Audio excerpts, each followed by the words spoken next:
Kali ini kita masih membahas tema 1, selamatkan makhluk hidup. Dengan subtema 2, hewan sahabatku, untuk pembelajaran 1, 2, dan 3 kelas 6 SD. Untuk pembelajaran 1 ada muatan IPA, muatan IPS, dan muatan bahasa Indonesia. Langsung saja, pada pembelajaran 1 materi IPA, kita akan membahas tentang perkembangbiakan hewan. Hewan berkembang biak untuk melestarikan jenisnya. Ada berbagai macam cara perkembangbiakan hewan. Ada hewan yang berkembang biak dengan cara bertelur atau ovipar. Ada hewan yang berkembang biak dengan cara melahirkan atau vivipar. Dan ada juga hewan yang berkembang biak secara bertelur sekaligus melahirkan atau ovovivipar. Yuk kita pelajari cara-cara perkembangbiakan hewan-hewan tersebut. Yang pertama kita bahas yaitu perkembangbiakan hewan dengan cara bertelur atau ovipar. Perkembangbiakan hewan dengan cara bertelur disebut dengan ovipar. Hewan-hewan petelur memiliki beberapa ciri-ciri, antara lain mengerami telurnya dan tidak memiliki daun telinga. Contohnya,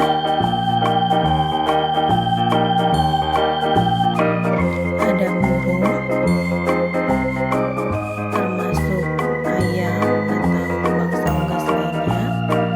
Kemudian ada ikan, kemudian ada reptil, dan ada katak.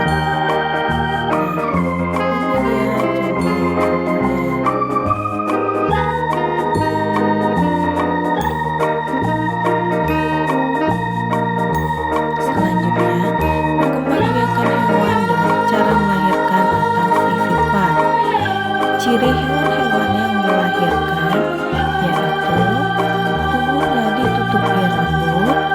Yang kedua, memiliki daun telinga. Contoh hewan-hewan yang berkembang biak dengan cara melahirkan ada sapi, kucing, lumba-lumba, dan mandar. Berikut contoh-contohnya di sana.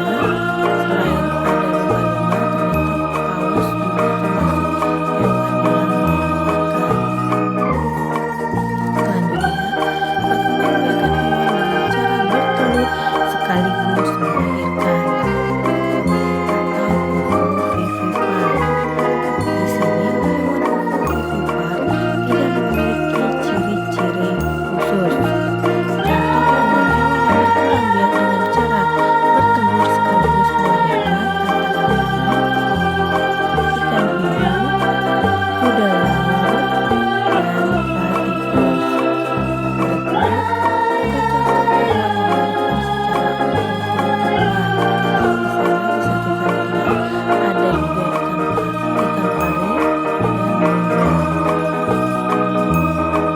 Berdasarkan penjelasan tersebut, kita dapat membuat diagram contoh-contoh hewan ovipar dan ovovivipar, di mana lingkaran merah merupakan contoh-contoh hewan ovipar, pada lingkaran biru contoh-contoh hewan ovipar, dan yang berada di tengah-tengah irisan adalah contoh hewan-hewan ovovivipar.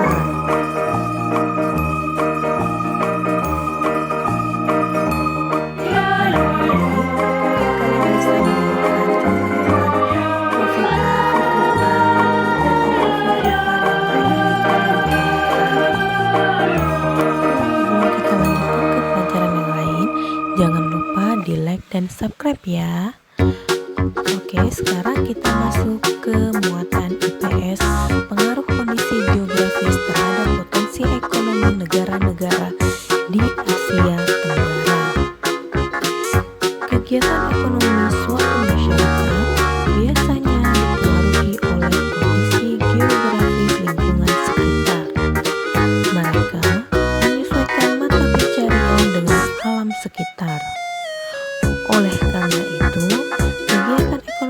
masyarakat di suatu daerah dapat berbeda dengan daerah lainnya. Begitupun dengan kegiatan ekonomi masyarakat di negara-negara Asia Tenggara. Berikut kegiatan ekonomi negara-negara di Asia Tenggara. Yang pertama, negara Indonesia dengan mata pencarian berkebun, nelayan, pekerja kantor, dan buruh. Dengan sumber daya alam, dataran rendah, padi, sayuran, jagung, dan buah-buahan. Kemudian pada dataran tinggi ada teh, kopi, kinam, cengkeh, dan kelapa sawit. Kemudian pada pesisir pantai ada ikan, udang, rumput laut, dan lain-lain. Kemudian hutan ada kayu jati, rotan, dan karet. Terakhir baru sawah, minyak bumi, gas alam, bauksit, tanah, tembaga, batu bara, dan emas. Selanjutnya untuk negara kedua, negara Brunei Darussalam dengan mata pencarian pertambangan, buruh industri, tenun dan logam, dan petani. Dengan sumber daya alam pada dataran rendah, padi, lada, kelapa, dan buah-buahan. Selanjutnya barang tambang, minyak bumi, dan gas alam yang menyumbang 40% pendapatan negara. Kemudian pada pertanian ada padi, buah-buahan, lada,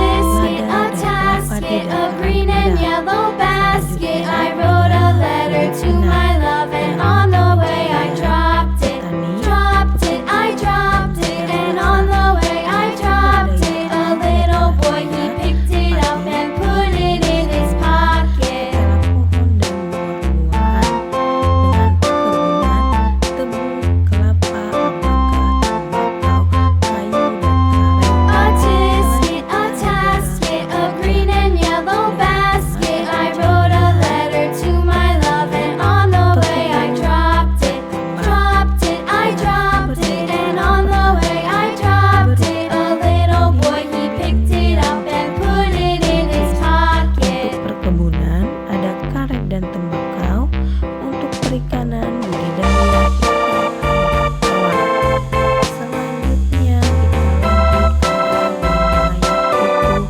Laos dengan mata pencarian petani, pekebun, nelayan, dan penambang.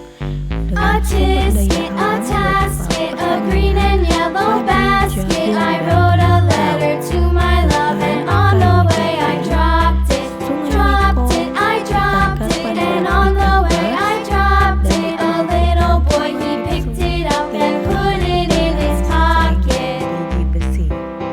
negara selanjutnya Malaysia dengan mata pencarian petani, pekebun, penambang. Dengan sumber daya alam hutan, kayu, dan karet, di mana Malaysia merupakan penghasil karet terbesar di dunia. Pertambangan timah, perkebunan kelapa, dan lanjut ke negara Singapura.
mata pelajaran yang lain.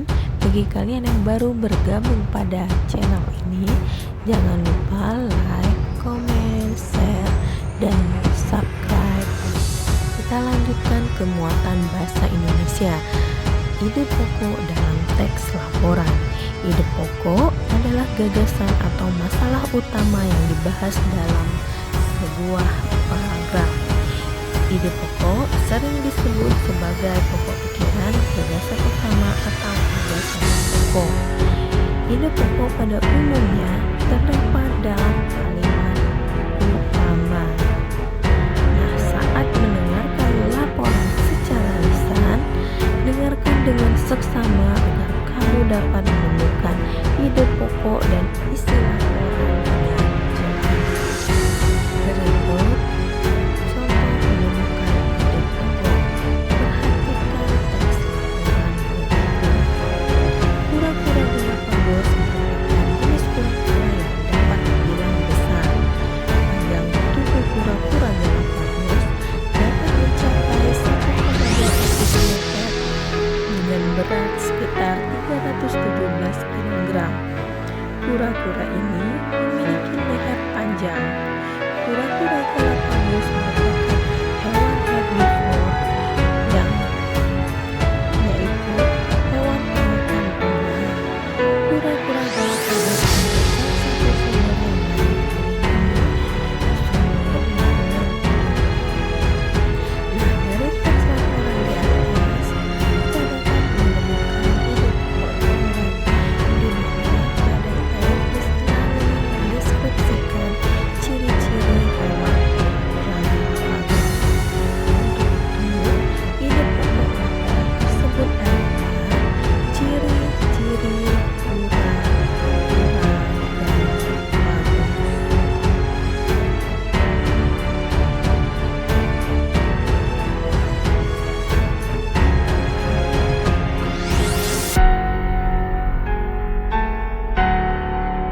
Selanjutnya kita akan masuk ke pembelajaran 2 dengan muatan PPKN dan SBDP. Langsung saja untuk muatan PPKN, kita akan membahas penerapan nilai-nilai sila keempat Pancasila.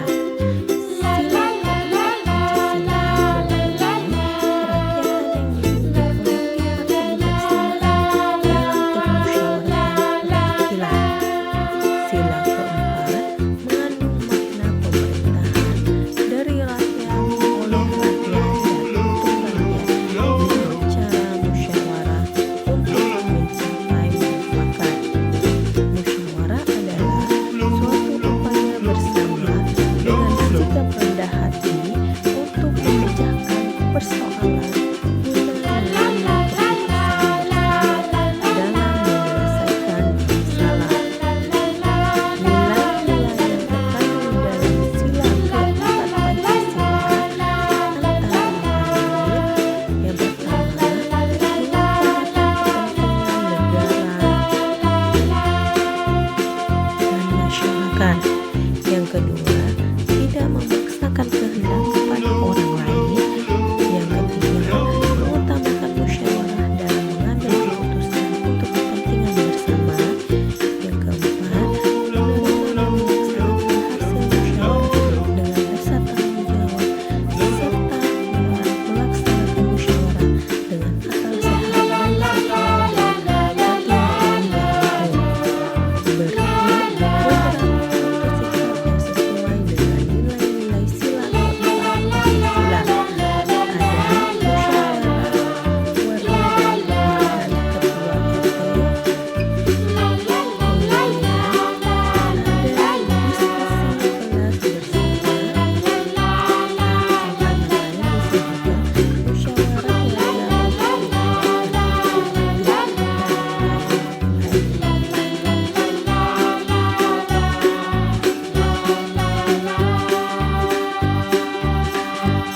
Adik-adik, sekarang kita akan melanjutkan muatan SBDP, yaitu teknik-teknik pembuatan patung.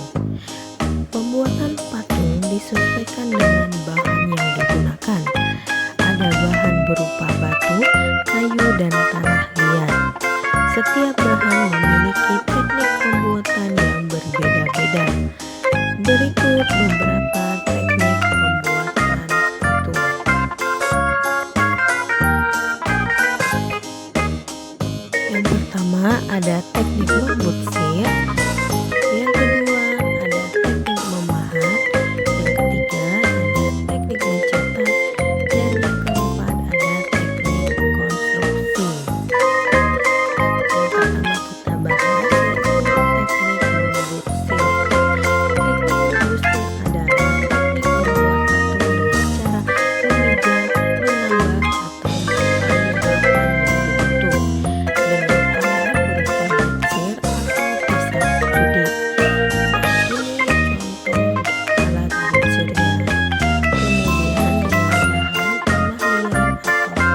Berikut contoh-contoh hewan yang berkembang biakan dengan ovipar, ada ikan lele, kemudian yang vivipar ada ikan paus, dan ovovivipar ikan pari.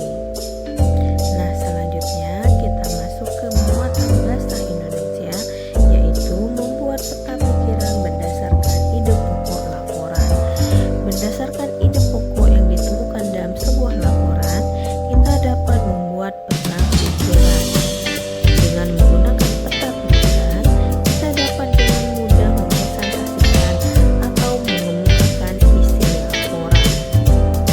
Langkah-langkah membuat peta pikiran berdasarkan ide pokok laporan adalah sebagai berikut. 1. Membaca laporan dengan seksama. Yang kedua, mencatat setiap kata kunci yang terdapat dalam laporan. Yang ketiga, membuat daftar ide pokok setiap paragraf. Gunakan kata tanya apa, di mana, kapan, siapa, mengapa, dan bagaimana untuk menemukan